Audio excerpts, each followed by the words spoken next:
Back in 2023, I met my friend Rishikesh. I was talking about fantasy novels with some of my friends and discussing why it was the best genre. And he jumped into a conversation and we started exchanging books. I got him to read Mistborn and Detective Cosmere, making it one of his favorite series. I take full credit for that. While he got me into One Piece, which also became one of my own favorite series. Ishan gets some credit for that along with Rishikesh. But Rishikesh recommended one other series with the words, "Have you read Aragon?" I had heard of the Inheritance Cycle a couple of times before, and along with this, when I went to a bookstore and saw a copy of Eragon on the shelves, I decided to give it a shot. I read the first book and thought it was alright. The second book, Eldest, was much the same, even with the plot twist at the end. But Rishikesh told me that his favorite book was the third, The Singer. So I read that one. I thought they were all alright, and I wanted to finish the series soon. At one point, I had a choice between reading the fourth and final book, Inheritance, or reading the latest Mistborn book, The Lost Metal. And I chose Mistborn. I thought I would come back to Inheritance later after my exams ended. But even then, I got sucked into a million other books. Only I kind of forgot all about reading it ever again. There came a time after I finished Wheel of Time when I looked at the Inheritance cycle and decided to try finishing the series. I got 100 pages in until I had a choice between it and the first Discworld book, Color of Magic. I think you kind of know where this is going. Eventually, I tried it again for the third time actually, and I just gave up on it entirely. Reflecting on the entire series now, I am 100% sure I don't want to read it again. There are a couple of reasons why. One major complaint directed towards the inheritance cycle is that its plot is completely unoriginal and that it completely takes plot from some of the most popular stories in the past couple of centuries. One of these is Star Wars, and yeah, I can definitely see that.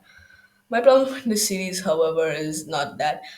My problem is that I just don't care about any of it. First of all, most of the characters are incredibly bland. Aragorn is your run-of-the-mill chosen one farm boy as character, though by definition he isn't a chosen one. But come on, we all know he's a chosen one. He's very much a character stew kind of character. Feels like everything works out his way in the end, and the struggles he does go through don't really have that much weight to them. In the second book, he had trouble with something, and then, like 200 pages later, it gets miraculously solved by some magic that was previously unexplained.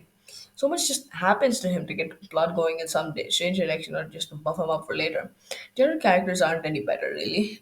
None of them had anything that made them interesting, and if any of them were to die, I wouldn't really care. Even the major character who did die in the third book wasn't interesting at all, and so his death had absolutely no impact on me. Contrast this with other series like The Wheel of Time or Stormlight Archive. They can build up their characters in such a way that makes me emotionally invested in them, and they're incredibly interesting characters. And overall, they're written really well. And even if nothing is happening in the series, the tension usually comes from the characters, and that makes the series interesting. But with the inheritance cycle, the characters aren't interesting like at all, so I don't really care that much. Basically, the series has no interesting characters at all, and a plot with which I can see every beat coming from a mile away, which gives me absolutely no reason to care about anything that happens. Which brings me to my next point. The books are just kind of boring. Not boring in the traditional sense. I've definitely read and watched stuff where less stuff happens in more time. My favorite series is The Wheel of Time, but it always comes back to just not caring. Aragon kind of meanders around for 600 pages until eventually going to the final batting and winning. It depends. Eventually, the indifference to the character and the story made all of the big moments in the series extremely underwhelming. Stuff that I should have been excited for just fell flat for me, and I don't really know why. I really can't see myself loving this series unless I was a lot younger. And yeah, I do think that a lot of kids would enjoy the series, and it could be a pretty good introduction to fantasy for them. Another elephant in the room. This series was written by a 15-year-old, and considering that, what he's accomplished with this series is incredibly impressive. I couldn't write anything even close to the quality of the series at the same point in my life, and I doubt I'll ever be able to write something that good. But honestly, that doesn't really save it from my criticism. I hope that his later work is better, but I'm not really inclined to give it a shot as of right now. But continuing to talk about the unoriginality, I noticed a lot of similarities between world building aspects of the series and others. I won't really list them right now, that will take up too much time maybe, but I can give one main example. In Wheel of Time, there's a group of 13 people who were once part of the worldwide peacekeeping organization who used the world's predominant magic system, but turned on the organization and joined the main villain in his goals, all the while taking on the name of the Forsaken. Yeah, keep the name in mind. Then in the inheritance cycle, there's a group of 13 people poor, and I'm not making this up.